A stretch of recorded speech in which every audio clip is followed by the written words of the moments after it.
Conversa de bastidor, com Malu Gaspar.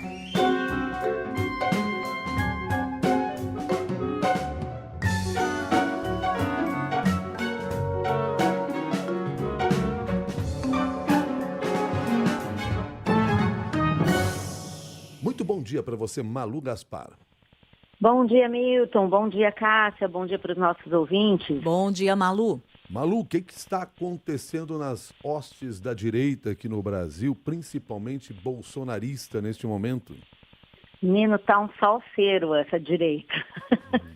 Uma confusão de bate-cabeça entre Eduardo Bolsonaro, lá dos Estados Unidos, fazendo ataques a Valdemar da Costa Neto, Michele Bolsonaro dizendo que pode vir a se candidatar numa entrevista a um jornal americano, e tudo isso embalado por uma discussão. Foi o The Telegraph, na verdade. The Telegraph, isso. Americano, olha só. Britânico. Britânico. Mas foi. Exatamente. Mas foi a entrevista. Eu tô com o americano na cabeça. Eu entendo. Então, ela fez essa entrevista, ela deu essa entrevista na semana passada, ao mesmo tempo em que o Valdemar da Costa Neto dizia que o Eduardo Bolsonaro não deveria insistir em se candidatar contra a vontade do pai, Jair Bolsonaro, que já disse que ele não deveria se candidatar, porque se ele fizesse isso, ele mataria o pai. Isso deu uma confusão. O Eduardo começou a atacar o Valdemar, que por sua vez, nos bastidores, sinalizou que não cederia, né, que ele que deveria ficar quieto. E, ao final, houve acusações dos bastidores de que o Eduardo queria era dinheiro. O Eduardo mandou dizer que não ia aceitar esse tipo de provocação.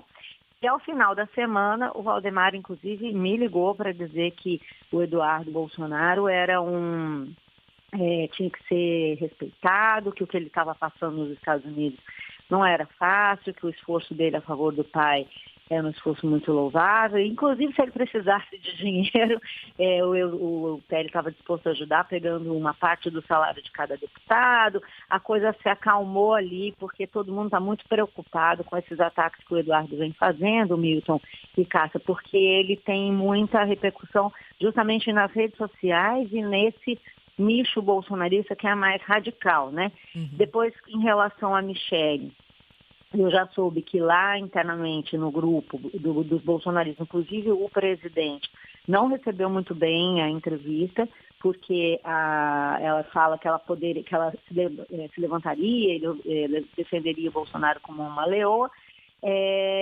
inclusive se precisasse se candidataria em 2026. O Bolsonaro não gosta desse tipo de afirmação, porque ele entende como já uma tentativa de deixá-lo para trás, né? Isso também ouvi muito essa semana que passou de vários parlamentares e amigos, interlocutores, gente inclusive que teve com o Bolsonaro, que diz que ele não quer saber de discussão sobre sucessor na direita, sobre candidatura a presidente em 2026, que não seja dele, pelo simples motivo de que, uma vez que você elege um sucessor, você vira passado, né? E ele já está numa situação ali difícil, aguardando a execução da pena determinada pelo Alexandre de Moraes, e não é o caso agora para ele de se ver esquecido nesse momento. A velha metáfora do cafezinho frio, né? Quando você deixa de ser chefe, seu café já esfria imediatamente, né? É o caso dele, e ele já tem sinalizado que antes do final do ano que vem, ele não vai apontar nenhum sucessor que possa ofuscá-lo e diminuir seu poder frente ao eleitorado. Agora, Malu, em meio a todos esses desentendimentos, como que fica a situação do governador de São Paulo, Tarcísio de Freitas, que já foi muito cotado até bem pouco tempo atrás para ser aí uma espécie de sucessor natural do Bolsonaro? Então, Cássia, Tarcísio, mais um elemento aí dessa equação, teve visitando o ex-presidente Jair Bolsonaro na casa dele ontem e saiu junto com o Flávio Bolsonaro para dar uma entrevista em que ele se preocupou em falar várias vezes em que ele não é candidato a presidente da República, que ele sim é candidato à reeleição em São Paulo, e fez ali um discurso de apoio e solidariedade ao Jair Bolsonaro, num movimento bastante calculado, a meu ver, para justamente tentar reduzir os ataques a ele. A gente lembra que, inclusive, segundo as mensagens que o Supremo depois revelou como parte da operação que acabou com o indiciamento e a denúncia do Eduardo, mensagens do Eduardo com o pai, dizendo que o Tarcísio só pensa nele, que na hora que o Tarcísio foi escolhido, o Bolsonaro acabou, coisas desse tipo. E isso rendeu bastante dor de cabeça para o Tarcísio, sem falar num cálculo, né, outro cálculo clássico da política. Quanto mais tempo você fica no sereno, mais você toma chuva.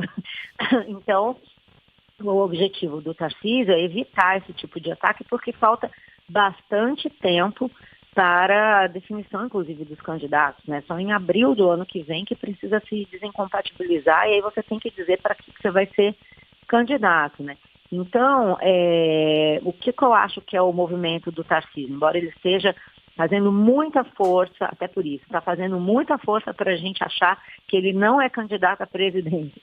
Eu acho que ele recuou um pouco, diminuiu aí a intensidade das declarações, ele vinha fazendo uma articulação no Congresso pela anistia, chamou Alexandre de Moraes de tirano, se colocou muito exposto tanto a represálias do Supremo como a represálias do próprio bolsonarismo. Agora ele deu um passo atrás e eu acredito que vai ficar sendo assim, Cássia, Milton, ouvintes, até mesmo no final do ano que vem, até abril, quando a situação vai estar mais ou menos definida, né? A gente está vendo essa discussão sobre embargos ao Brasil, a negociação com os Estados Unidos, tem que saber até onde essa ofensiva do Trump sobre ministros, a coisa dos vícios vai durar, porque isso enfraquece ou fortalece o Eduardo. Tem a questão do mandato do Eduardo Bolsonaro, que está em discussão aí a cassação. Tem a execução da pena do Jair Bolsonaro, que a gente vai ter que saber em que situação ele vai ficar e até onde o capital político dele vai se desidratar. E só aí eu acredito que a gente vai ver uma definição. Até lá a gente vai ter muito ruído ainda na direita, porque esse pessoal não é discreto, ao contrário do que costuma acontecer muitas vezes na esquerda. Eles não seguem essas orientações muito centralizadas, e o Bolsonaro está mesmo com um poder de influência mais reduzido, né? Fala com 2, 3 pessoas por semana, visitas sempre coordenadas, autorizadas pelo Alexandre de Moraes, então não é uma coisa que dá para ele ser frenético na articulação, e ainda considerando aí que teve todo esse revertério da PEC da blindagem que atrapalhou bastante a anistia. Então, eu acredito que a gente vai ver muito ruído na direita, para benefício do presidente Lula, que já é candidatíssimo à reeleição e está faturando politicamente aí com esse desencontro dos bolsonaristas. Né? Muito obrigado pela sua análise, Malu Gaspar, e um bom dia para você. Valeu, gente. Bom trabalho para todo mundo. Até mais, Malu. Até.